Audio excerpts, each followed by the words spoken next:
Dostlar, başıma gələn bir əhvalatı danışacağım sizə.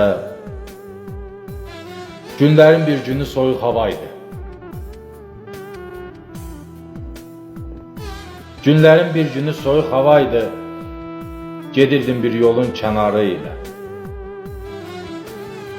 Gördüm ki, oğlandı cavan yaşında danışır sakitcə bir məzar ilə. Biraz da yaxına getdim, dayandım.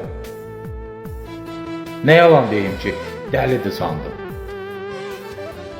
Kənardan bir müddət maraqla baxdım, gördüm ki, danışır anası ilə. Durmadı ürəyim, lap yaxınlaşıb, dedim ki, dərdini sərini bölüm.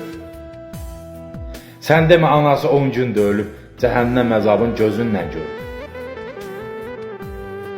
İstədim qaldırım, kömək eyləyim. Dedi ki, qardaşım, dəymə, toxunma. Qoy biraz ağlayım, dərdimi bölüm, gedəcəm mən rahat özüm yolumla. Bunları deməkdə odur məqsədim. Vaxtında ananın qədrini bil. 100 dənə yad insan əvəz eləmir, doldura bilməzlər ananın yerini.